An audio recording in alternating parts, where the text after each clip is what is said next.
લોકસભાની ચૂંટણીના પરિણામો આવી રહ્યા છે, મતગણતરી પૂર્ણતાને આરે છે અને હવે સવાલ એ શરૂ થયો છે, ચર્ચા પણ એ વાતની શરૂ થઈ છે કે કોણ બનાવશે સરકાર। સામાન્ય રીતે આ ચર્ચાનો અવકાશ ન હોય, કારણ કે જે ટેલી છે અને ટેલીના પ્રમાણમાં જોઈએ તો 292 બેઠક ઉપર, એટલે કે જરૂરી બેઠક કરતાં વધુ બેઠક ઉપર એનડીએ ગઠબંધન આગળ છે। 274 બેઠકે સરકાર બને અને ઇન્ડિયા ગઠબંધને 233 બેઠક મળી છે, પરંતુ અગાઉની તુલનામાં, અગાઉ જે દમખમ સાથે સરકાર બની એની તુલનામાં બીજેપી એનડીએને ઘણું મોટું નુકસાન પડ્યું છે અને એટલે જ ચર્ચા એ વાતની પણ શરૂ થઈ ચૂકી છે કે શું ઇન્ડિયા ગઠબંધન પણ સરકાર બનાવે। રાહુલ ગાંધીને આજે પત્રકાર પરિષદમાં પૂછવામાં આવ્યું ત્યારે રાહુલ ગાંધીએ કહ્યું કે સાથી પક્ષો સાથે ચર્ચા કર્યા બાદ જ આ મુદ્દે સ્પષ્ટતા કરીશ। તો બીજી તરફ ગણતરીની મિનિટોમાં પ્રધાનમંત્રી નરેન્દ્ર મોદી બીજેપી મુખ્યાલય પહોંચી રહ્યા છે અને હમણાં જે જાણકારી મળી છે પ્રકારે 4 કે 5 જૂનના રોજ સરકારનો શપથ ગ્રહણ કાર્યક્રમ યોજાઈ શકે છે। આવતીકાલે કેન્દ્રીય કેબિનેટની બેઠક છે અને ત્યારબાદ એ પણ સ્પષ્ટ થશે કે સરકારનો દાવો એનડીએ તરફથી ક્યારે કરવામાં આવે છે અને એનડીએના નેતા કોણ હશે। સ્વાભાવિક જ એનડીએના નેતા હાલ પૂર્ણતઃ રીતે ગણીએ તો નરેન્દ્રભાઈ મોદી છે, પરંતુ આ તમામની વચ્ચે સવાલ એ છે કે એનડીએને આટલું મોટું નુકસાન કેમ ગયું અને કેવી રીતે બની શકે છે સરકાર।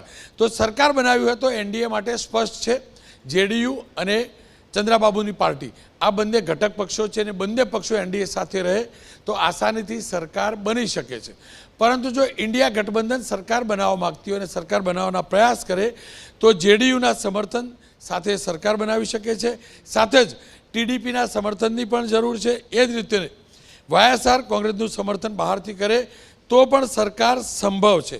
આ તમામની વચ્ચે આખા દિવસમાં એક સમાચાર છુપાયા છે અને સમાચાર એ છે કે ભારતીય જનતા પક્ષે લોકસભાની પેટા ચૂંટણીમાં તમામ 5 બેઠકો ઉપર પોતાના ઉમેદવારોને વિજયી બનાવ્યા છે અને એ આપ તમામ લોકો જાણો છો। એ 5 પૈકીના એક અપક્ષ પહેલાં હતા અને 4 કોંગ્રેસના ચિહ્ન ઉપર 2022 જ હમણાં જ એની અંદર વિધાનસભાની ચૂંટણી જીત્યા હતા। ખેર, અર્જુનભાઈ મોઢવાડિયા 1,16,000 મતથી પોરબંદરથી જીત્યા છે। સીજે ચાવડા ગણાતું હતું કે કાંટાની ટક્કર, પરંતુ એવું કશું થયું નથી। 56,000 મતથી સીજે ચાવડા જીત્યા છે। ખંભાતથી ચિરાગ પટેલો 38,000 મતથી વિજય થયો છે। માણાવદરથી અરવિંદ લાડાણીનો 31,000 મતથી જીત થઈ છે।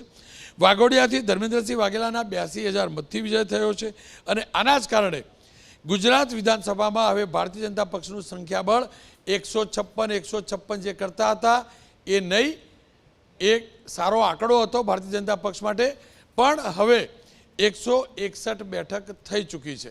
પરંતુ આ તમામની વચ્ચે આપણી વિધાનસભા 182 વાળી નહીં હોય, 181 વાળી વિસાવદરના કારણે નહીં હોય, પરંતુ 180ની હશે અને એનું કારણ એ છે કે 26માંથી 26 બેઠકની જે ભારતીય જનતા પક્ષની હેડ્રિક મારવાનો સંકલ્પ હતો એ સંકલ્પ સાકાર નથી થયો। 26માંથી ભારતીય જનતા પક્ષને 25 બેઠક મળી છે અને જ્ઞાનીબેન ઠાકોર મામૂલી સરસાઈ એટલે ન કહી શકાય કે કાંટાની ટક્કર હતી। તમામ શક્તિઓ જ્ઞાનીબેન ઠાકોરની સામે હતી। ભારતીય જનતા પક્ષનું મજબૂત સંગઠન પણ હતું, સાથે જ સહકારી ક્ષેત્ર પણ હતું અને કહેવાની જરૂર નથી અને ચર્ચા પણ થઈ ચૂકી છે, બનાસ ડેરી સાથે જોડાયેલા ડિરેક્ટરો પણ હતા અને આ સંજોગોમાં જ્ઞાનીબેન ઠાકોરની જીત એટલે બનાસની જીત, બનાસની બેનની જીત ઘણી મોટી એટલે ગણી શકાય। તો પાટણથી મામૂલી સરસાઈ સાથે ભારતીય જનતા પક્ષ જીત્યું છે, પરંતુ આ તમામની વચ્ચે ગુજરાતની બેઠક એને લઈ હજુ સુધી ખુદ ભારતીય જનતા પક્ષના નેતાઓ ચર્ચા નથી કરતા। એ બેઠક છે નવસારી લોકસભા બેઠક ઉપરથી વિક્રમી લીડ સાથે CR પાટીલ જીત્યા છે। ગઈ વખતે પણ ગુજરાતમાં સૌથી વધુ લીડ હતી, દેશમાં સૌથી વધુ લીડ હતી, પરંતુ આ વખતે ગુજરાતમાં વધુ લીડ સાથે જીત્યા છે। એ જ રીતે અમિતભાઈ ચાવડા પણ એ જ પ્રકારે પ્રચંડ બહુમત સાથે જીત્યા છે, કારણ કે 7 લાખ કરતાં ઓછી લીડ નથી, 7 લાખની લીડ ઓછી ન ગણી શકાય। આ જ પ્રકારે જ્યાં જ્યાં કાંટાની ટક્કર ગણાતી હતી એ તમામ બેઠકો ઉપર બીજેપી જીત્યું છે। અમિતભાઈ શાહ 7,44,716 મતથી જીત્યા છે। CR પાટીલ 7,73,551 મતથી જીત્યા છે। પરસોત્તમભાઈ રૂપાલા કેન્દ્રીય મંત્રી છે અને કાલે કેન્દ્રીય કેબિનેટમાં પણ કદાચ જશે, એ 4,84,000 મતથી જીત્યા છે। જ્ઞાનીબેન 30,000 મતથી જીત્યા છે। જ્ઞાનીબેનની લીડ પણ મામૂલી ન ગણી શકાય। પાટણથી ભરતસિંહ ડાભી જબરજસ્ત કાંટાની ટક્કર રહી, 31,000 મતથી જીત્યા છે. ભરૂચ લોકસભા બેઠકથી મનસુખભાઈ વસાવા 85,000 મતથી જીત્યા છે. આણંદ લોકસભા બેઠક ઉપર કાંટાની ટક્કર ગણાતી હતી. મેં ગઈકાલે કહ્યું હતું 90-95,000 મતથી મિતેશભાઈ જીતશે, એ 89,000 મતથી જીત્યા છે. સુરેન્દ્રનગર લોકસભા બેઠકથી ચંદુભાઈ શિહોરા 2,60,000 મતથી જીત્યા છે. અમરેલી બેઠક ઉપરથી ભારતીય જનતા પક્ષના જ અસંતુષ્ટોના તમામ પ્રયાસની વચ્ચે પણ ભરતભાઈ સુતરિયા 3,21,000 મતથી જીત્યા છે. ખેર આની સાથે સાથે વાયનાડની વાત કરી લઉં તો રાહુલ ગાંધી રાયબરેલીથી 3,88,000 મતથી જીત્યા છે. ખેર ઇન્ડિયા ગઠબંધનનું આરએમ ફેક્ટર એટલે કે રાહુલ ગાંધી, અખિલેશ યાદવ અને જો એમ એટલે કે મમતા બેનર્જી જોડાય તો એ ચોક્કસથી આજે ગેમ ચેન્જર સાબિત થયું છે. અને એટલે જ ચર્ચા હવે શરૂ થઈ છે સરકાર કોણ બનાવશે. ગુજરાતની વાત કરીએ તો એ હકીકત છે, ગુજરાતમાં હેડ્રિક નથી મળી પણ સ્કોર ઓછો નથી. 26માંથી 25 બેઠક જીતવી નાની વાત નથી. 3 બેઠક એવી છે જે 1 લાખ મત કરતાં ઓછા મતથી જીત્યા છે, પરંતુ એ સિવાયની તમામ બેઠકો 1 લાખ કરતાં મોટી લીડથી જીત્યા છે, એટલે કે આસાનીથી જીત્યા છે. અને ત્યારે જીત્યા છે જ્યારે 2 ઉમેદવારો બદલાયા હતા. એ ત્યારે જીત્યા છે ખુદ ભારતીય જનતા પક્ષના કાર્યકર્તાઓ સતત વિરોધ પ્રદર્શન કરતા હતા, જે ક્યારે આપણે જોયું નથી. એ ત્યારે થયું છે જ્યારે પક્ષના જ અનેક નેતાઓએ પક્ષ વિરોધી કામ કર્યું હશે. પક્ષની ડેફિનેશનમાં શું આવતું છે હું નથી જાણતો. અને એ ત્યારે જીત્યા છે. ક્ષત્રિય આંદોલન પણ હતું અને જબરજસ્ત આંદોલન પણ ચાલેલું, શિસ્ત સાથે ચાલેલું, પણ બની શકે કે એના કારણે લીડ ઘટી હશે, પરંતુ પરિણામ કયા પ્રકારે આવ્યા છે આપણે જાણીએ છીએ. આ તમામની વચ્ચે સવાલ એ છે કે એનડીએની આટલી બેઠક ઘટી કેમ. ગુજરાતની વાત કરીએ તો 26માંથી 25 બેઠક એટલે 95% રિઝલ્ટ સાથે ગુજરાત બીજેપી સફળ થયું છે. અને એટલા માટે આ ઓછું લાગે છે કે અત્યાર સુધીની તમામ 2 પરીક્ષાઓની અંદર 100% રિઝલ્ટ હતું, એટલે 1 બેઠક જવી બીજેપી માટે ચોક્કસથી આઘાતજનક ગણી શકાય. અને એટલે જ 1 બેઠક મુદ્દે CR પાટીલે શું કહ્યું એ પણ જોઈ લઈએ. ગુજરાતમાં આના પહેલા 16મી અને 17મી લોકસભાની અંદર પણ 26માંથી 26 સીટ એ ભારતીય જનતા પાર્ટી એ જીતી હતી. આ 18મી લોકસભાની અંદર પણ 26માંથી 26 સીટ ભારતીય જનતા પાર્ટીએ જીતવાનો સંકલ્પ કર્યો છે, પરંતુ કમનસીબે અમારી કોઈ મહેનત ઓછી પડી હશે, મતદાતા ભાઈ બહેનોની અમારા વખતે કોઈ નારાજગી હશે, જાણે અજાણે અમારાથી કોઈ ભૂલ થઈ હશે અને એના કારણે અમે 1 સીટ ફક્ત 31,000 મત માટે ગુમાવી છે. એનું અમને અત્યંત દુઃખ પણ છે અને અમે અમારી ભૂલો શોધીને એ સુધારવા માટે પણ ચોક્કસ પ્રામાણિક પ્રયત્ન કરીશું. ખેર ગુજરાતમાંથી ગુજરાતના નાગરિકોએ ભારતીય જનતા પક્ષને સતત આશીર્વાદ આપ્યા છે. એ હકીકત છે જ્ઞાનીબેન ઠાકોરની જીત ઘણી મોટી જીત છે. એક એ મહિલાની જીત જેને પ્રચંડ મહેનત કરી છે, પ્રચંડ પુરુષાર્થ કર્યો છે. પુરુષાર્થ હોય, મન હોય તો માળવે જવાય, એ સાબિત કર્યું છે. પરંતુ એની સામે દેશમાં જે બીજેપીની બેઠકો ઘટી છે એનો સ્ટ્રાઇક રેટ ગણીએ તો 30થી 35%નો છે. યુપી જે ગઢ હતો એની અંદર 40થી 50% બેઠકો ગુમાવી છે. આ સંજોગોમાં ગુજરાતે ભાજપને આ વખતે પણ ઘણું આપ્યું છે. ખેર હાર ક્યાં થઈ અને હાર ગણીએ તો હાર ક્યાં થઈ. એનડીએને 3 રાજ્યો ઉત્તર પ્રદેશ, મહારાષ્ટ્ર અને પશ્ચિમ બંગાળ, ત્યાં આ 3 બેઠકોમાં 58 બેઠકોનું ધોવાણ થયું છે. આપ જોઈ શકો છો 58 બેઠકોનું ધોવાણ થયું છે. ઉત્તર પ્રદેશમાં જ્યાં 2019માં 64 બેઠક બીજેપીને મળી હતી, ત્યાં અત્યારે માત્ર 35 બેઠક મળી રહી છે અથવા એનાથી આગળ છે, એટલે કે 29 બેઠકોનું નુકસાન છે. મહારાષ્ટ્રમાં તોડફોડ કરવી ભારતીય જનતા પક્ષને ભારે પડ્યું છે. શિવસેનાની અંદર મહારાષ્ટ્રના મરાઠીઓની આસ્થા હતી બાલા સાહેબ ઠાકરેના કારણે, અને એમના દીકરાના નેતૃત્વવાળી પાર્ટી તોડવી મહારાષ્ટ્રની અંદર ચોક્કસથી ભારતીય જનતા પક્ષને ભારે પડ્યું છે. અને એ પાર્ટી તોડનાર મહારાષ્ટ્રના મુખ્યમંત્રી શિંદે અને એમના ગ્રુપને ભારે પડ્યું છે. એ જ રીતે કાકા સાથે પહેલાં પણ દ્રોહ કરી ફરી એકવાર દ્રોહ કરનાર અજીત પવારને પણ ભારે પડ્યું છે અને એટલે જ મહારાષ્ટ્રમાં જ્યાં 41 બેઠક હતી તે ઘટીને 18 બેઠક થઈ છે, એટલે કે એનડીએને 23 બેઠકનું નુકસાન છે. પશ્ચિમ બંગાળની અંદર અપેક્ષાથી બીજેપી ઘણું સારું કરશે, પરંતુ અહીંયા 19 બેઠક 2019માં 18 બેઠક હતી જે ઘટીને 12 બેઠક થઈ છે, એટલે કે 6 બેઠકનું નુકસાન થયું છે. મહારાષ્ટ્રમાં કેમ ઝટકો લાગ્યો? તો મજબૂત સહયોગીનો અભાવ હતો. શરદ પવારની જબરજસ્ત એમના માટે સહાનુભૂતિ હતી.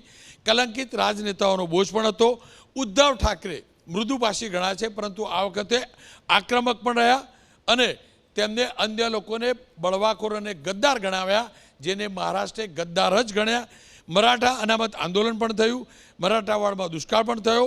ડુંગળી પકવતા ખેડૂતો નારાજ પણ હતા, જોકે ગુજરાતમાં પણ નારાજ હતા ભાવનગરની અંદર, પરંતુ ભાવનગરમાં એની કોઈ અસર ના આવી. ઉત્તર પ્રદેશમાં કેમ ઝટકો લાગ્યો? તો રામ મંદિરનો મુદ્દો જાજો ચાલ્યો નહીં. અનામત ખતમ કરવાની વાત વારંવાર કરવી પડી. બંધારણ બદલવાનો આરોપ લાગ્યો. પેપર લીક થવાનો મુદ્દો ત્યાં પણ હતો, જોકે ગુજરાતમાં પણ હતો, પરંતુ ગુજરાતમાં મુદ્દો ચાલ્યો નહોતો. અફવાઓએ પણ ખેલ કર્યો. રાજપૂતોનો વિરોધ પણ ત્યાં ભારે પડ્યો. માયાવતી ફેક્ટર કામ ન લાગ્યું અને ઉમેદવારો જે હતા એમાં જાજો દમ નહોતો. પશ્ચિમ બંગાળની વાત કરીએ તો પશ્ચિમ બંગાળની અંદર પણ સંદેશ ખલીનો મુદ્દો હવામાં રહ્યો. સીએનો દાવ ન ચાલ્યો. ટીએમસી બંગાળી સેન્ટિમેન્ટનો સહારો લીધો. શિક્ષક ભરતી રદ કરવાનું ઠીકરું ભાજપ પર ફૂટ્યું. મહિલા અને મુસ્લિમ વોટ મમતા સાથે રહ્યા. બંગાળી વર્સિસ બહારના લોકોનો મુદ્દો ભારે પડ્યો. આ તમામની વચ્ચે હવે આકલન થશે, પરંતુ સવાલ એ છે સરકાર કોણ બનાવશે, અને એ જાણવા માટે જ નીતિનભાઈ સાથે વાત કરવી જરૂરી છે, કારણ કે નીતિનભાઈ આપણા તમામ કરતાં વધુ રાજકીય અનુભવ ધરાવે છે. નીતિનભાઈ, આપનું સ્વાગત છે. સવાલ એ છે કે હું દિવસભર ભાજપના પ્રવક્તાઓ આવ્યો. નીતિનભાઈ, 26માંથી 25 બેઠક, 5 જરૂર નથી તોય લઈ આવ્યા. 156 મસ્ત બોલતા હતા તોય લઈ આવ્યા, એમને પણ જીતાડ્યા અને આ દેવદુર્લભ કાર્યકર્તાઓએ જીતાડ્યા. છતાં પણ જેટલા પણ આવ્યા એમના ચહેરા ઉપર આપણી મેહોણી ભાષામાં કહો તો નૂર ના દેખાયું. નીતિનભાઈ, શું કારણ? ગુજરાતે તો સારું આપ્યું અને આપને લાગે છે કે દિલ્હીમાં સરકાર બનશે? જો સૌ પ્રથમ તો હું ગુજરાતની જનતાનો આભાર માનું છું કે છેલ્લા 25 વર્ષ કરતાં વધુ સમયથી ગુજરાતની જનતાએ સતત ભારતીય જનતા પક્ષની રાજ્ય સરકારો બનાવી છે. 2014 અને 19માં 26 સીટ ગુજરાતની જનતાએ માન્ય નરેન્દ્રભાઈને વડાપ્રધાન બનાવવા ભારતીય જનતા પક્ષને આપી છે. એ બધું જ અત્યારે સતત જળવાઈ રહ્યું છે. પત્રકારોની ભાષામાં કહું તો એક સરકાર વિરુદ્ધનું વાતાવરણ એ લગભગ બધા રાજ્યોમાં બનતું હોય છે. કોઈ પણ પક્ષની સરકાર હોય તો બનતું હોય છે, પણ આપણું ગુજરાત એટલું જાગૃત છે. અમારો પક્ષ ગુજરાતનો લાખો કાર્યકરો એટલા જાગૃત છે. અમારા મુખ્યમંત્રી ભૂપેન્દ્રભાઈ, અમારા પ્રદેશ અધ્યક્ષ CR પાટીલ એટલા બધા સક્રિય અને જાગૃત છે, પ્રજાની વચ્ચે રહેવાવાળા છે કે 25 વર્ષ પછી પણ ગુજરાતની જનતાનો પ્રેમ અનહદ અનાધાર સતત અમને મળ્યો છે. બીજું આપે ખૂબ સાચું કહ્યું કે 5 ધારાસભ્યોની પેટા ચૂંટણી હતી. 5 બીજા પક્ષમાંથી આવ્યા હતા. આ 5ને પણ અમારા કાર્યકરોએ પ્રેમથી પક્ષમાં સામેલ કર્યા અને જેમ દૂધમાં સાકર ભળી જાય એમ એ બધા ભળી ગયા છે. અને મીઠાશ તમારા ચહેરા ઉપર દેખાય છે, પણ માફ કરજો વળી, દૂધ સાકર ભળી જાય, વાત સાચી નીતિનભાઈ, પણ ગ્લાસની એક મર્યાદા હોય ને. દૂધ ભરેલું હોય 156 એટલે ભરેલું જ ગણાય, અને વિધાનસભામાં પાટલીઓ કેટલી હોય 182, આટલું ભરેલું હતું. એમાં સાકર નખ કરીએ તો સાકર તો અંદર ડૂબી જાય, પણ ઉભરાઈ દૂધ જાય. નીતિનભાઈ, થોડું દૂધ ઉભરાવીએ બનાસકાંઠામાં ઉભરાઈ ગયું ને.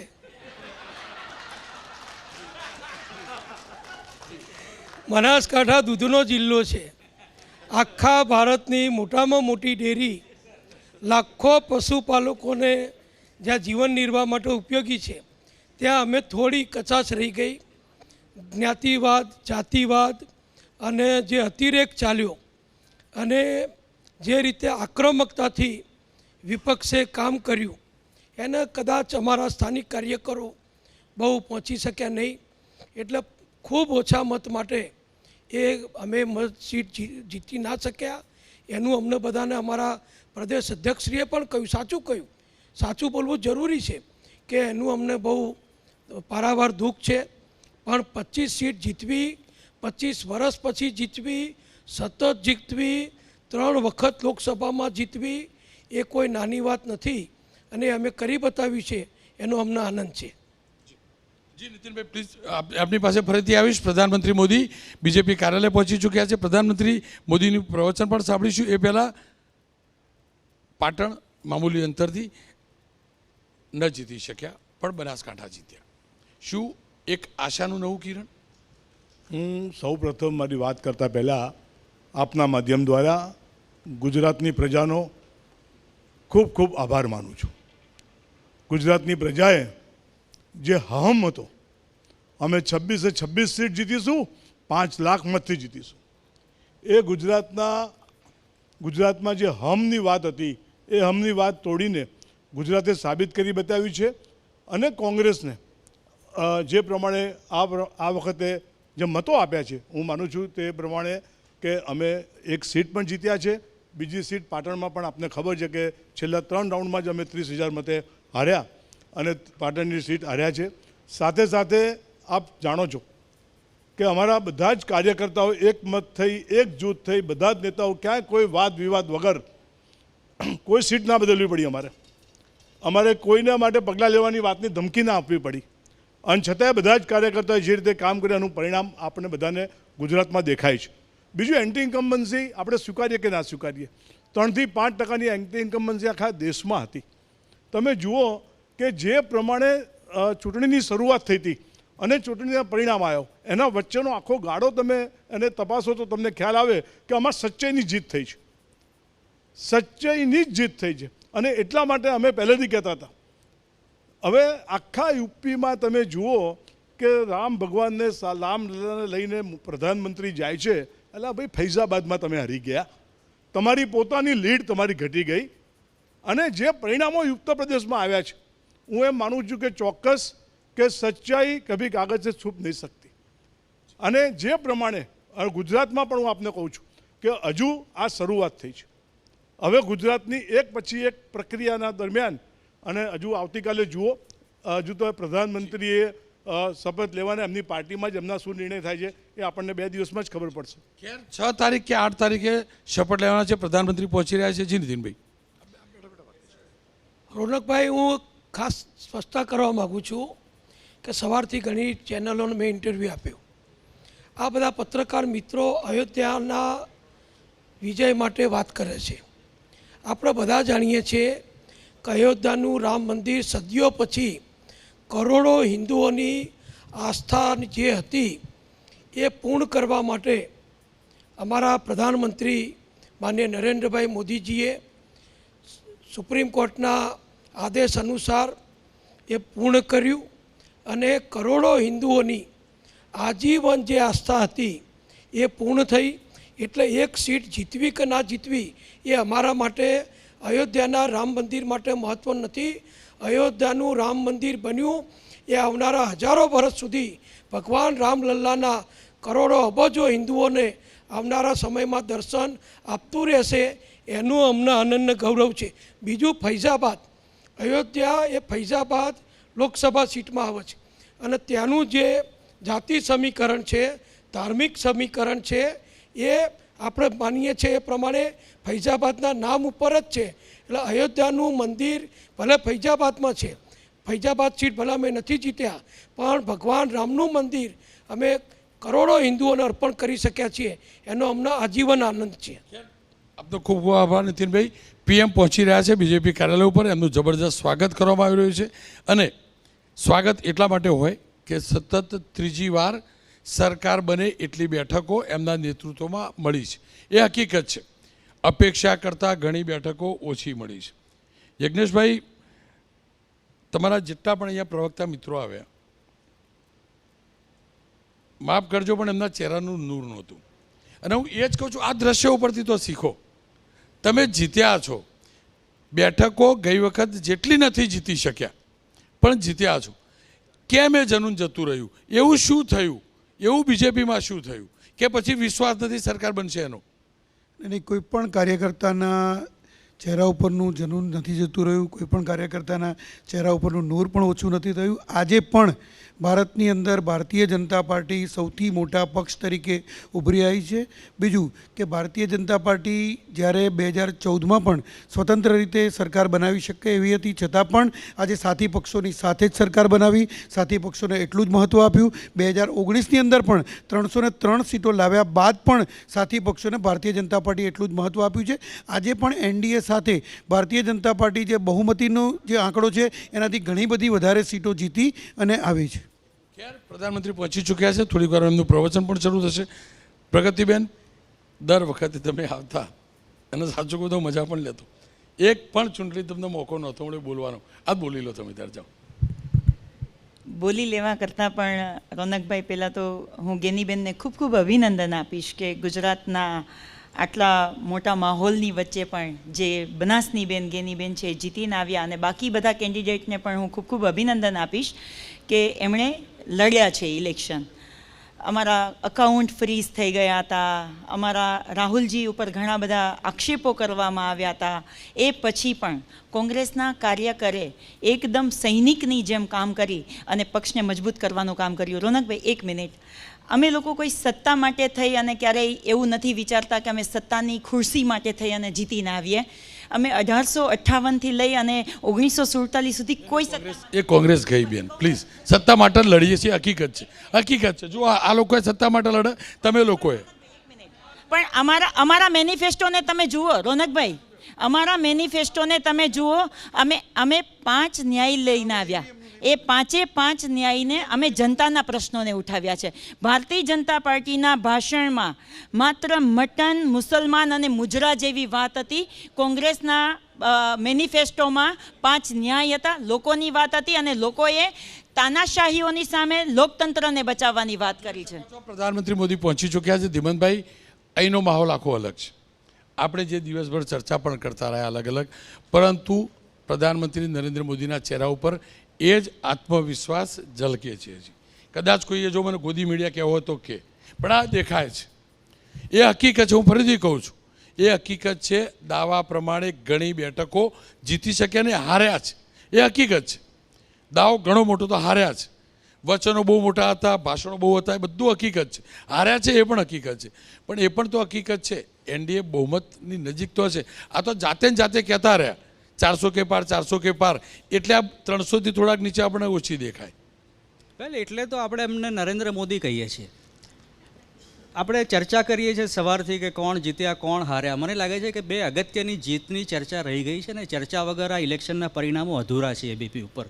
સૌથી અગત્યની 2 જીત મારી દ્રષ્ટિએ, એક તો લોકતંત્રની જીત થઈ છે. તમે જુઓ, આ દેશના લોકોએ આટલી ગરમીમાં વોટ આપ્યા, કેટલા બધા તો મરી ગયા હશે, કેટલા માંદા પડી ગયા. આમ છતાં એક મજબૂત જનાદેશ આપ્યો છે. હંગ પાર્લામેન્ટ નથી આપી, એનડીએને સ્પષ્ટ બહુમત આપ્યો છે.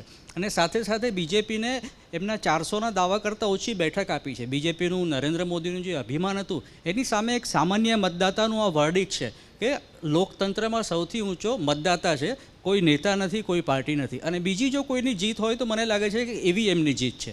ગઈકાલ રાત સુધી કોંગ્રેસ ઈવીએમના સાજિયા લેતી હતી કે પોલિંગ સ્ટેશન, કાઉન્ટિંગ સ્ટેશન ઉપર તમે જજો, ત્યાં આગળ ધ્યાન રાખજો, આમ કરજો, તેમ કરજો. કપિલ સિબ્બલે આખી એબીસીડી આપેલી, પણ કમસે કમ હવે ઈવીએમને કોઈ વખોડશે કે ગાળો નહીં દે. આ તમામની વચ્ચે એક સ્પષ્ટતા કરી દઉં. મેં ગઈકાલે કહ્યું હતું કે બનાસકાંઠાની તમામ વિધાનસભા બેઠક ઉપર ગેનીબેન પાછળ રહેશે, પરંતુ મારું ગણિત એ પૂર્ણતઃ રીતે બનાસકાંઠા બેઠક માટે ખોટું પડ્યું છે. જી, જો રોનકભાઈ, કોંગ્રેસ 327 સીટ લડી, 98 સીટ બતાવી રહી છે આપના મોનિટર પર, એટલે હજુ પણ એનો 29% સ્ટ્રાઇક રેટ છે. ભારતીય જનતા પાર્ટી 440 સીટ લડી અને 241 સીટ જીતી રહી છે, એનો સ્ટ્રાઇક રેટ 55% છે. આ તો અમારા પડોશીનો બાવો દર વખતે નપાસ થતો હતો, તો એ વળી 30% માર્ક સુધી પહોંચ્યો છે, એના ફટાકડા ફોડે છે. તમે આજે દેશમાં 3 રાજ્ય સરકારો એનડીએની સરકાર બનાવી રહી છે, એ ઓરિસ્સાની હોય, એ આંધ્રની હોય કે અરુણાચલની હોય. 5 વિધાનસભાની સીટ અમે ગુજરાતમાં સંપૂર્ણ બહુમતીથી જીતી રહ્યા છે. કોંગ્રેસ કયા મોઢે અરખાય છે એ જ મને તો ખબર નથી પડતી. હા, 30% જે વિદ્યાર્થી 20-22% લાવતો તે 30% લાવ્યો છે, 29-30%. તો સ્વાભાવિક છે, આનંદ કરે, અમને કોઈ વાંધો નથી. પરંતુ ત્રીજી વખત દેશના ઇતિહાસમાં નહેરુજી પછી નરેન્દ્રભાઈના નેતૃત્વમાં સરકાર બની રહી છે. મને લાગે છે કે આનાથી વિશેષ દેશની પ્રજા જનસમર્થન કેવું આપી શકે? હા, અમારી અપેક્ષાના લક્ષ્યાંક ઊંચું હતું. અહીંયા ખાલી એક વાક્ય હું પૂરું કરું. અહીંયા એવું કહેવામાં આવ્યું કે નરેન્દ્ર મોદીનો અહમ, જો અહમ અને આત્મવિશ્વાસમાં ખૂબ મોટો ડિફરન્સ છે. અમારું લક્ષ્યાંક મોટું હતું અને અમે એના માટે પ્રયત્ન કરતા હતા. આપને શું લાગે છે, સરકાર બનાવવું કેટલું આસાન? સરકાર બનાવવી એ બહુ અઘરી વાત છે, પણ આ સંજોગોમાં જ્યારે ત્રીજી વખત નરેન્દ્રભાઈ બનાવતા હોય ત્યારે સ્વાભાવિક રીતે આપણે આનંદ, એક તો ગુજરાતી હોવાના કારણે, અને બીજું કંઈ પર્સન્ટેજ ઓફ વોટિંગ છે એ ભાજપના ઓછા નથી થઈ ગયા. એટલે એવું માનવાની જરૂર નથી કે કોંગ્રેસે બહુ મોટું લઈ લીધું અને ભાજપને કશું મળ્યું નથી. પણ ભાજપ એની સ્ટ્રેન્થ પ્રમાણે, એની લેન્થ ઓફ લાઇન પ્રમાણે બરાબર ચાલે છે અને સરકાર એને બનાવવી જ જોઈએ અને 5 વર્ષ ચાલશે એ પણ ખરું. નરેશભાઈ, આપને લાગી રહ્યું છે કે 5 વર્ષ આ સરકાર ચાલે? ચંદ્રાબાબુ નાયડુ, આપ તો સાઉથને બહુ નજીકથી જાણો છો અને ચંદ્રાબાબુ નાયડુ પોતાના સસરા સાથે શું કરેલું પણ જાણો છો. પણ હવે અત્યારની સ્થિતિ મને અલગ એટલા માટે લાગી રહી છે કે એનડીએના સાથી પક્ષ તરીકે નીતિશ કુમાર અને ચંદ્રાબાબુ બંને એક વખત એમાંથી બહાર નીકળીને સ્વાદ ચાખી ચૂક્યા છે. એમને ખબર છે કે મોદીનો કે ભાજપનો સાથ છોડવાથી શું થઈ શકે. બંને એવા છે. જેમ કે ચંદ્રબાબુ નાયડુ ગયા વખતે યુપીએના કન્વીનર તરીકે આખા દેશમાં મોદીને હરાવવા માટે નીકળ્યા હતા, પણ એમને લાગ્યું કે મોદી આપણા માટે બરોબર છે. મોદીને એવું લાગે કે આપણા માટે બરોબર છે. ધ સેમ વે મને એવું લાગી રહ્યું છે કે નીતિશ કુમાર પણ હવે ફરી પાછા બીજે ક્યાંય જોડાવાની વાત કર્યું નથી લાગતું. એટલે આ વખતે એનડીએ પાસે સૌથી મહત્ત્વની વાત એ છે કે આ બંને સાથી પક્ષો એટલા મક્કમ છે કે એમની જોડે જ રહેશે, એ ક્યાંય જશે નહીં. મને તો એવું લાગી રહ્યું છે કે હવે એવું ન બની જાય કે બંગાળમાંથી મમતા જે મોદી જોડે ના જોડાઈ જાય, એવું પણ બની શકે. આપકો લગ रहा है? बिल्कुल, मैं खुद भी यही कहने वाला था कि देखिए, पहली बात तो 10 साल सरकार चला करके एक विविधता भरे देश में तीसरी बार सरकार रिपीट करना, ठीक है, बहुमत तक नहीं पहुंच पाई वो अलग बात है, लेकिन तीसरी बार सरकार बनाने के करीब पहुंच गए, वो एक बड़ी उपलब्धि है. दूसरा, इस लोकतंत्र की ये भी खूबसूरती है कि बीजेपी या एनडीए चुनाव जीतकर खुश नहीं है और कांग्रेस और जो इनका इंडिया गठबंधन हार कर भी खुश है, ठीक है. और रही बात नरेश भाई ने कहा, मैं उसी बात को आगे बढ़ाता हूँ कि नीतीश कुमार और चंद्रबाबू नायडू कतई भरोसेमंद साथी नहीं है, क्योंकि सबने देखा है बिहार में वो कितनी बार उन्होंने पलटी मारी है. लेकिन जो नरेश भाई ने कहा कि टीएमसी जो है वो भी पहले एनडीए में रह चुकी है, और अगर ये दोनों साथ नहीं दे तो हो सकता है ममता बनर्जी. अटल जी के साथ रह चुकी है. राजनीति देखिए, एक अवसर वाला बिजनेस है राजनीति, और मौका परस्ती में कोई पीछे नहीं है. और वैसे भी उसने ममता बनर्जी ने जो इंडिया गठबंधन के साथ में अलायंस नहीं किया है, उन्होंने यही कहा है मैं बाहर से समर्थन दूंगी. तो निश्चित तौर पर कोई भरोसेमंद इधर भी नहीं है तो उधर भी नहीं है. ભરોસો કરવો તો કોના ઉપર કરવો? રોનકભાઈ, સ્થિર સરકાર આપી શકે એવી જે ઇમેજ છે એ નરેન્દ્ર મોદીની છે, અને છેલ્લા 10 વર્ષથી જે રીતે ચાલી રહ્યું છે, આજે આપણે ઇન્ડિયા ગઠબંધન છે એમને ધાર્યા કરતાં વધુ બેઠકો, એમના ધાર્યા કરતાં પણ વધુ બેઠક મળી છે, પણ એમાં કોણ વડાપ્રધાન પદનો ચહેરો છે એ કોઈને ખબર નથી. કમસે કમ નરેન્દ્ર મોદી છે એ ચહેરો છે, એને કારણે બીજા નાના પક્ષો પણ જોડાઈ શકે છે. ખેર, નરેન્દ્ર મોદી ચહેરો છે એ વાત સાચી, પણ સવાલ એ છે કે બદલાયેલી સ્થિતિમાં બીજેપીના એ નેતાઓ જેઓને બહુ બધા સપના આવતા હતા એ માનવા તૈયાર થશે? જી મોહનભાઈ, પણ સવાલ એ પણ છે કે જો 6 તારીખે શપથ લેવાના હોય તો પછી તમારી કાલની બેઠકનું શું? સવાલ આટલો જ છે કે જે પ્રમાણેના એમની સીટો આવી છે એનડીએની, એ પ્રમાણે બહુ સ્વાભાવિક પ્રક્રિયા છે કે એમને શપથ માટેની વાત કરે અને શપથ લેવાના હોય. પરંતુ એમનો અત્યાર સુધીનો જે વ્યવહાર રહ્યો છે, જેટલા સાથે એલાયન્સ કર્યું છે અને એની સાથેનો જે વ્યવહાર રહ્યો છે, ઓડિશાનો આપણને આ ચૂંટણી વખતનો જ અનુભવ થયો, એ ઓડિશામાં પણ આપણને ખબર છે. નીતિશ કુમારને પણ એમનો અનુભવ થયેલો છે, ચંદ્રાબાબુને પણ એમનો અનુભવ થયેલો છે. એટલે હું એમ ઈચ્છું કે ભાઈ આપણે તમે કહો છો એ પ્રમાણે કે 303 છે તો એમની સરકાર બને, પરંતુ જે એમના એક્સપિરિયન્સ બધા જૂના લોકોના થયા છે એ પ્રમાણે હું એવું માનું છું, હું પ્રશ્નાર્થ કરું છું કે આ બધા લોકો હવે કયા ભરોસા ઉપર, કારણ કે નીતિશ કુમારની બી ઉંમરની વાત હોય, ચંદ્રબાબુએ આટલા વર્ષોની પ્રક્રિયા હોય, આ બધાએ અનુભવ્યું છે કે અમે સાથે રહીને અમને કેટલું નુકસાન થયું છે. હું નથી માનતો કે હવે આ વધારે નુકસાન સહન કરવા માટે બધા સાથે રહે. કોંગ્રેસની સાથે આવે ખરા બધા. આ તો જો આ બધા બીજેપીને ગાળો બોલતા હતા, કોંગ્રેસને બોલશે કાલોડી. ક્રેડિબિલિટીનો છે, કોંગ્રેસની ક્રેડિબિલિટી એટલી બધી મોટી ઊભી થયેલી છે કે કોંગ્રેસ જે કહે છે કરે છે. બીજું, ક્યારે પણ સાથી પક્ષોને મારી નથી નાખ્યા. હમણે તો જોડે રહીને સાથી પક્ષોને પૂરા કરવાની કોશિશ કરી છે, અને એટલા માટે સાથી પક્ષોના અનુભવો જે પ્રમાણે થયા છે એ પ્રમાણે હું નથી માનતો કે સાથી પક્ષો એમને ક્યાંય કોઈ જગ્યાએ મદદ કરી શકે અથવા કરવી જોઈએ એવું દેખાયા કરે છે. પેલું એન્કાઉન્ટર સાંભળ્યું, પોલિટિકલ એન્કાઉન્ટર હવે ખબર પડી. જો રોનકભાઈ, મને એવું લાગે છે કે કાં તો બિમલભાઈ છેલ્લા 10-20 વર્ષનો ઇતિહાસ ભૂલી ગયા છે રાજકીય. તમારા પક્ષમાં જ હતા સાહેબ, હું તો બાળક હતો એટલે એમની જોડે જતો હતો. મારા અંગત મિત્ર જ અમે સાથે કામ કર્યું છે, પરંતુ 10-20 વર્ષનો ઇતિહાસ ભૂલી ગયા છે. ચંદ્રબાબુ નાયડુ 2014માં એ નરેન્દ્ર મોદી જાહેર થયા એ પહેલાં એનડીએનો સાથ છોડી ગયા હતા, નંબર 1. નંબર 2, બીજેડી જોડે આ વખતે ગઠબંધન કરવા માટેની ચર્ચાઓ પણ થઈ હતી, પણ જે પટનાયક ઉપર જે તમિલ બાબુનો નામ ભૂલી ગયો, જેનો કંટ્રોલ હતો, એણે ગઠબંધન થવા ના દીધું. હા, પાંડિયન. અને ત્રીજો મુદ્દો, બિહારમાં તમે ગઠબંધનનું મોટું ઉદાહરણ કે નીતિશની સીટો ઓછી આવી હતી, ભાજપની વધારે હતી, છતાં પણ નીતિશ બાબુને મુખ્યમંત્રી બનાવ્યા હતા નરેન્દ્રભાઈના નેતૃત્વમાં. અને ભારતીય જનતા રોકો એક યાદ કરાવી દઉં, જો થોડોક જૂનો ઇતિહાસ યાદ કરાવી દઉં.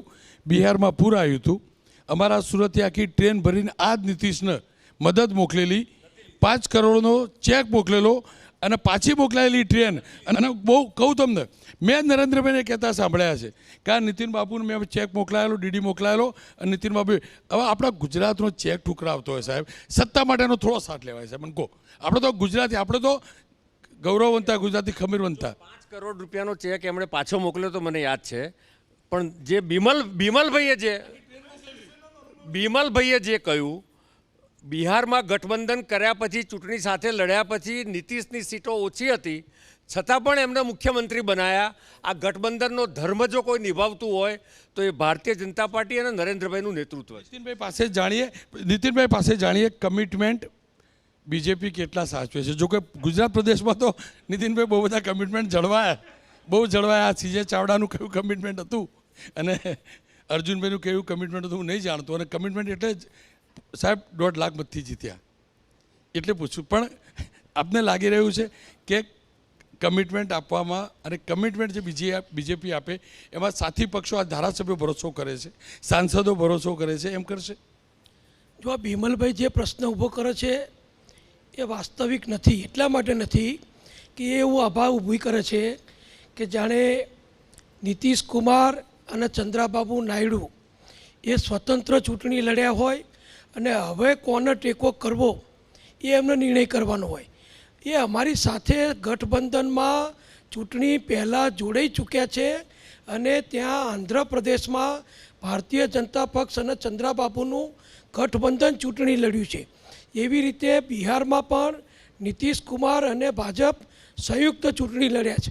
એટલે હવે એ કોને ટેકો આપશે એવો ખોટો પ્રશ્ન, અવિશ્વાસનું વાતાવરણ ઊભું કરવાનો કોંગ્રેસ મહેરબાની કરી અત્યારે પ્રયત્ન ના કરે.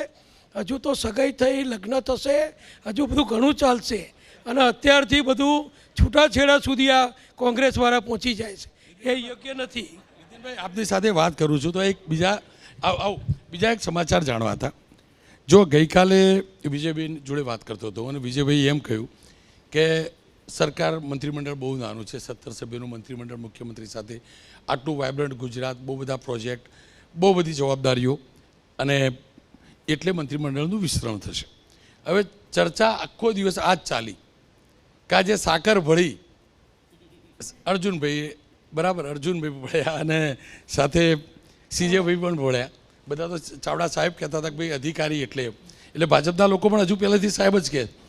એટલે જે પણ અધિકારીઓને સાહેબ કહેવાની પરંપરા હજુ પણ જળવાયેલી છે. જળવાવી જોઈએ કે ના જળવાવી જોઈએ, અંગત રીતે એવું માનું છું ના જળવાવી જોઈએ, ના જ હોવી જોઈએ. પણ મારે એ જાણવું છે કે અર્જુનભાઈ, સીજે ચાવડા આ બંનેને મોકો મળશે નીતિનભાઈ? તમારો રાજકીય અનુભવ શું કે જો બહુ અનુભવી છો નીતિનભાઈ, અને બહુ લોકોને અપેક્ષા પણ હશે કે નીતિનભાઈ જોડે જાણીએ. જો અમારો પક્ષ મારી માન્યતા પ્રમાણે, મારી જાણકારી પ્રમાણે, અનુભવ પ્રમાણે કોઈ વ્યક્તિને સાચવવા કદી પ્રયત્ન નથી કરતો. જુદા જુદા વિસ્તારોની ભૌગોલિક પરિસ્થિતિ, આપણે સમાજમાં છીએ તો જુદી જુદી અનેક જ્ઞાતિઓનો બનેલો સમાજ છે, તો એ બધાને ધ્યાનમાં રાખી જ્યારે વિસ્તૃતિકરણ કરે ત્યારે કોને મંત્રી બનાવવા, એનાથી પક્ષને શું ફાયદો થશે, રાજ્યને શું ફાયદો થશે, જે તે વિસ્તારનું ભૌગોલિક સામાજિક સમીકરણ વધુ સારું બેલેન્સ કેવી રીતે થશે એ બધું જોઈ નક્કી કરે છે. એટલે એમાં અમારા ભાજપના અસલ જે જૂના ધારાસભ્યો છે એ પણ મંત્રીઓ થઈ શકે, વિસ્તૃતિકરણ કરે ત્યારની વાત કરું છું. કરી નીતિનભાઈ તમે જૂનાવાળી એ જ થવાના હોય ને, પણ કોણ થવાના હોય? તમે કહો અમારા જૂના ધારાસભ્યો છે એ પણ થઈ શકે, તો એ તો થાય જ ને સાહેબ. નહીં, નવા પણ થઈ શકે. મેં કીધું ને કે એ હવે અમારા માટે પારકા નથી, અમારા થઈ ચૂક્યા છે. એટલે હવે અમારા પક્ષની દ્રષ્ટિએ એમને જોવાના છે. હવે ભારત માતા કી જય અને વંદે માતરમ અને જય શ્રી રામ બોલતા થઈ ગયા છે, એટલે અમારા થઈ ચૂક્યા છે. અમારામાં હવે જુદા નથી. એનો મતલબ નીતિનભાઈ, એનો મતલબ જો એનો મતલબ વિદ્યાર્થી ભાવે જાણી લઉં, વિદ્યાર્થી ભાવે જાણી લઉં. કહું અમારું સંઘનું પદ સંચાલન હશે ને ત્યારે પણ એ લોકો આવશે, એટલા ભળી જશે. શપથવિધિમાં આવશે, નીચે બેસશે કે મંચ ઉપર બેસશે, બસ આટલું જાણું સાહેબ. મારી મર્યાદા બહારની વાત છે, મારી મર્યાદા બહારની વાત છે. અનેક લોકો જાણે છે, અને નીતિનભાઈએ પહેલી વાર ખુલીને નહીં બોલ્યા. એ હકીકત છે કે અત્યાર સુધીનો અનુભવ એવો રહ્યો છે, જ્યારે એક ધારાસભ્ય નીતિનભાઈ હતા મંત્રી ત્યારે જ રાજીનામું આપ્યા બાદ, કોંગ્રેસમાંથી રાજીનામું આપ્યા બાદ સીધા મંત્રી બનતા હોય અને પછી ફરીથી ધારાસભ્ય બનતા હોય, તો આ CJ ચાવડા અને અર્જુનભાઈ તો ચૂંટણીના સમયે રાજીનામું આપ્યું છે, અને સ્વાભાવિક રીતે જ પક્ષને બળ પણ મળ્યું હશે, એટલે સમજી શકાય. નીતિનભાઈ ખોટું વાત કહેજો, આટલું જ કહેજો, હું ખોટો નથી ને? શક્ય છે. આ જ જાણવું ને સમજવું છે, આ જ જાણવું ને સમજવું છે. આ દેવ દુર્લભ કાર્યકર્તા, દૂધની અંદર સાકર પડી. હું ફરીથી કહું છું, નીતિનભાઈએ સહજ ભાવથી કીધું, હું ફરીથી કહું છું, હું એને જરાય સમાચાર બનાવવા માગતો નથી. સહજ ભાવથી કીધું દૂધમાં સાકરની જેમ પડી જાય છે, અને મેં સહજ ભાવથી જરાય નથી કીધું કે સાકર વધુ આવે તો દૂધ ઉભરાય, અને વધુ ખાંડ પડેલી હોય તો આપણે ચા ના જ પીએ, દૂધ પણ ના જ પીએ. આ સંજોગોમાં તમને શું લાગે છે? અમિતભાઈ, માફ કરજો, અર્જુનભાઈ મોઢવાડિયા અને CJ ચાવડાનું બીજેપીમાં શું સ્થાન? વેલ, બે મુદ્દા હું કહેવા માંગીશ. સૌથી પહેલાં તો તમે જે વાત કરી, બહુ પ્રયત્ન કર્યો નીતિનભાઈ પાસે એ વાત કઢાવવા, પણ અહીંયા સ્પષ્ટ થઈ ગયું કે નીતિનભાઈમાં અને વિજયભાઈમાં શું ફરક છે. તમે જે વિજયભાઈ પાસેથી કઢાવી શકે, નીતિનભાઈ પાસે કોઈ કાળે કઢાવી ના શકો. નીતિનભાઈ ગમે એટલું દૂધમાં સાકર ભેળવવાની વાત કરે, પણ મને ચોખ્ખું લાગે છે કે પોતાના પારકા વચ્ચે ભેદ રહેવાનો ને રહેવાનો, અને હંમેશા રહે છે, સ્વાભાવિક છે, ગમે એટલી તમે દૂધ કહો કે સાકર લો. આ એક મુદ્દો. અને બીજો, હું તમે જે કહેવા માગતા હતા કે NDAની સરકાર વિશે તમે જે ચર્ચા કરવા હતા, મારું સ્પષ્ટ માનવું છે, તમે અને નીતિનભાઈ તો બંને ઉત્તર ગુજરાતથી છો, ત્યાં આપણે ભવાઈ થાય છે. ભવાઈમાં જેમ કજોડાનો વેશ એક હોય છે, નરેન્દ્રભાઈ એક મજબૂત માણસ છે, એમનું વ્યક્તિત્વ આપણે જાણીએ, દાદાગીરીથી કામ કરવા ટેવાયેલા. હું કલ્પી નથી શકતો કે નીતિશ કુમાર અને નાયડુની બેસાખી ઉપર નરેન્દ્ર મોદીની NDAની સરકાર કેવી હશે. એ સ્પષ્ટપણે દેખાય છે કે નરેન્દ્ર મોદીની 2014 અને 2019માં જે સરકાર હતી, જે દાદાગીરીથી અને મજબૂતીથી એમણે દેશ માટે કામ કર્યું, 370 હોય કે રામ મંદિર હોય કે એવા બીજા ઘણા મુદ્દા છે, એટલી સ્પષ્ટ રીતે કામ કરી શકશે કે કેમ? જો એમને એલાઇઝ ઉપર આધાર રાખવાનો છે તો. નરેન્દ્ર મોદી અટલ બિહારી વાજપેયી નથી. તમે જુઓ, નરેન્દ્ર મોદી ઉપરાંત પાર્ટીનો પણ જે માઇન્ડસેટ છે, નડ્ડા જે અત્યારે દિલ્હી હેડક્વાર્ટરમાં બોલે છે, એ જ બોલી ગયા કે અમારે હવે RSSની જરૂર નથી. જે લોકોને RSSની જરૂર ના હોય એ લોકોને એલાઇઝની શી જરૂર પડવાની છે? આ માઇન્ડસેટ સાથે એ લોકો એલાઇઝ સાથે કામ કઈ રીતે કરી શકશે, અને આટલા મોટા કોમ્પ્લેક્સ દેશમાં આવા વિરોધાભાસ વચ્ચે આગળ કઈ રીતે વધશે? NDA જ સરકાર બનાવે છે 4મી તારીખના સાંજના સમીકરણ મુજબ, અને નરેન્દ્ર મોદી જ મુખ્યમંત્રી બનશે જો NDAની સરકાર બને. પણ એ સરકારની વિડંબના કેટલી હશે એ આપણે કલ્પી નથી શકતા.